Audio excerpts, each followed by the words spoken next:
എല്ലാവർക്കും നമസ്കാരം. ഇന്ന് ഷെയർ ചെയ്യുന്നത് മലബാർ സ്നാക്കായിട്ടുള്ള കായ്പോളയുടെ റെസിപ്പിയാണ്. ഒരു സ്പെഷ്യൽ കായ്പോളയാണ് ഷെയർ ചെയ്യുന്നത്. അപ്പോൾ അതെങ്ങനെയാണ് തയ്യാറാക്കുന്നതെന്ന് നോക്കാം. ഈ ഒരു കായ്പോള തയ്യാറാക്കാൻ വേണ്ടി 2 ചെറിയ ഏത്തപ്പഴമാണ് എടുത്തിട്ടുള്ളത്. അപ്പോൾ ഒരു പാൻ എടുത്തതിന് ശേഷം 2 ടേബിൾ സ്പൂൺ നെയ്യ് ഒഴിച്ചു കൊടുക്കുക. നെയ്യൊന്ന് ചൂടായി വരുമ്പോൾ ഒരു 2 ചെറിയ ഏത്തപ്പഴം, അത്യാവശ്യം നല്ല പഴുത്ത ഏത്തപ്പഴമാണ് എടുത്തിട്ടുള്ളത്. പഴുക്കാത്ത കുറച്ച് മീഡിയം പഴുപ്പുള്ള ഏത്തപ്പഴം എടുത്തിട്ടും കായ്പോള തയ്യാറാക്കാറുണ്ട്. അങ്ങനെ തയ്യാറാക്കുന്നവരാണെങ്കിൽ കുറച്ചൊന്ന് ലൈറ്റ് ബ്രൗൺ ഷെയ്ഡ് ആകുമ്പോൾ മാത്രം വാട്ടിയെടുക്കുക. ഇങ്ങനെ പഴുത്ത പഴം എടുക്കുമ്പോൾ നെയ്യിലിട്ട് ഒരു 2-3 മിനിറ്റ് മാത്രം ഒന്ന് വാട്ടിയെടുത്താൽ മതി. ഒരുപാട് അങ്ങ് കുഴഞ്ഞു പോകുന്നതിന് മുമ്പ് തന്നെ നമുക്കൊരു പാത്രത്തിലേക്ക് എടുത്ത് മാറ്റി വയ്ക്കാം.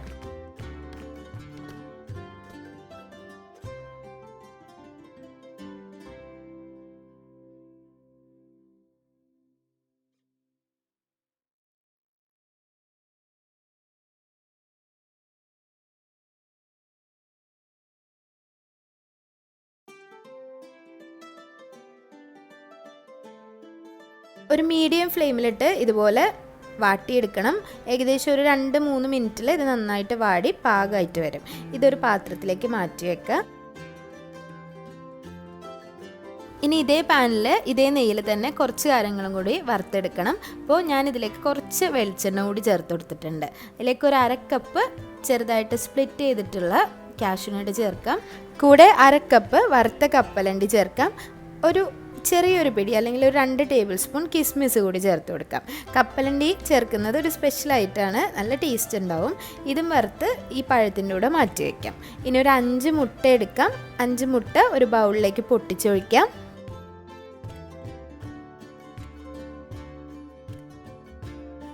2 ടേബിൾ സ്പൂൺ പഞ്ചസാര ചേർക്കാം. പഞ്ചസാര ഓപ്ഷണലാണ്. പഴത്തിന് അത്യാവശ്യം മധുരം ഉണ്ടെന്നുണ്ടെങ്കിൽ പഞ്ചസാരയുടെ ആവശ്യമില്ല. ഇനി ഇതിലേക്ക് ഫ്ലേവറിന് വേണ്ടി ഏലക്ക പൊടിച്ചത് ചേർത്ത് കൊടുക്കണം. ഏലക്കപ്പൊടി മാത്രമാണെങ്കിൽ ഒരു 1/4 ടീസ്പൂൺ ചേർക്കാം. പഞ്ചസാരയും കൂടി ചേർത്ത് പൊടിച്ചത് കൊണ്ട് 1/2 ടീസ്പൂൺ ചേർത്തിട്ടുണ്ട്. 2 ടേബിൾ സ്പൂൺ പാല് ചേർക്കാം. ഒരു ചെറിയ നുള്ള് ഉപ്പും കൂടി ചേർത്ത് ഇത് നല്ലതുപോലെ ഒന്ന് മിക്സ് ചെയ്തിട്ടെടുക്കാം.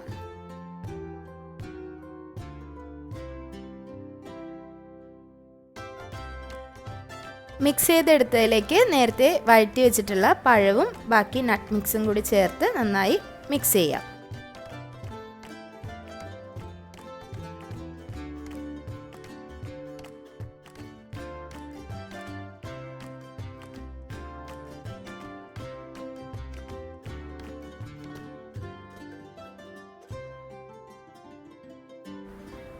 ആദ്യം പറഞ്ഞതുപോലെ തന്നെ ഒരു സ്പെഷ്യൽ ടേസ്റ്റ് കിട്ടാൻ വേണ്ടി ഒരു 2 പിടി ചെറിയ തേങ്ങ കൂടി മിക്സ് ചെയ്തതിന് ശേഷം ഇതിലേക്ക് ചേർത്ത് കൊടുത്തിട്ടുണ്ട്.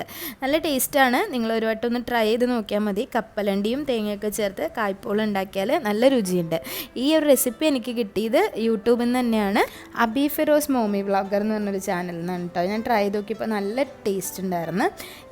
ഇനിയൊരു കായ്പോള തയ്യാറാക്കേണ്ടത് കുറച്ച് കുഴിഞ്ഞ പാത്രത്തിലാണ്. ഇങ്ങനെ കുഴിഞ്ഞ പാത്രം ഒരു സോസ് പാനോ അല്ലെങ്കിൽ ഒരു കുഴിഞ്ഞിട്ടുള്ള ഏതെങ്കിലും ഒരു പാത്രം എടുക്കാം. കാരണം ഇത് ബേക്കായി വരുമ്പോൾ കുറച്ച് പൊന്തി വരും. അപ്പോൾ ഈ ഒരു സോസ് പാനിൽ ആദ്യം നെയ്യ് ഒന്ന് നന്നായി തടവണം. സൈഡ്സിലും അതുപോലെ താഴെയും നല്ലതുപോലെ നെയ്യ് തടവി കൊടുക്കണം.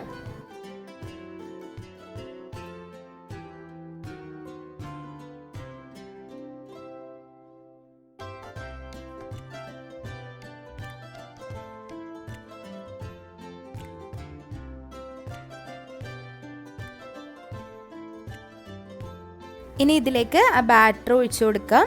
ബാറ്റർ ഒഴിച്ചു കൊടുത്ത് ചെറിയ തീയിൽ വെച്ചിട്ടാണ് നമ്മൾ ബേക്ക് ചെയ്തെടുക്കുന്നത്. ബേക്ക് ചെയ്തെടുക്കുമ്പോൾ കുറച്ച് കാര്യങ്ങൾ ശ്രദ്ധിക്കാനുണ്ട്.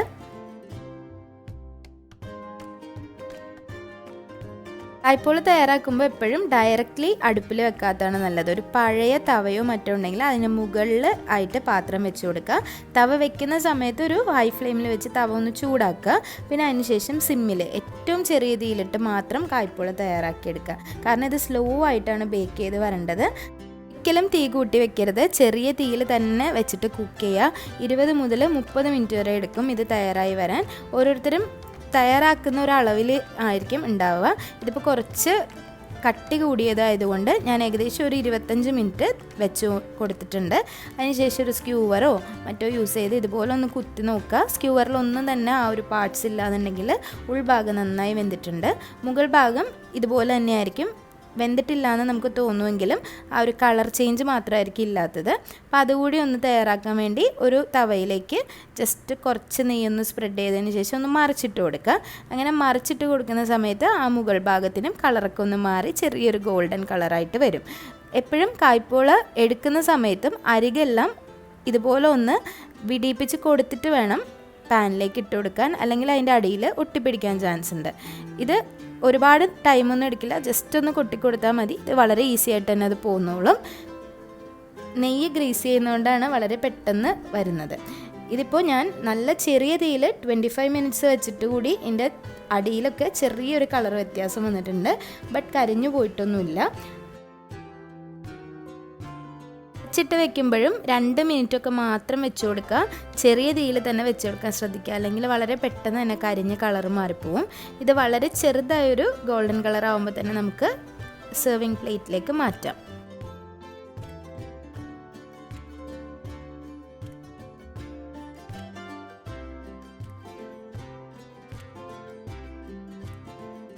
അപ്പോൾ ഈ ഒരളവിൽ തയ്യാറാക്കുകയാണെങ്കിൽ ഇത്രയും പൊക്കത്തിൽ അത്യാവശ്യം നല്ല ഹെവി ആയിട്ടുള്ള ഒരു കായ്പോളയാണ് തയ്യാറായി കിട്ടുന്നത്.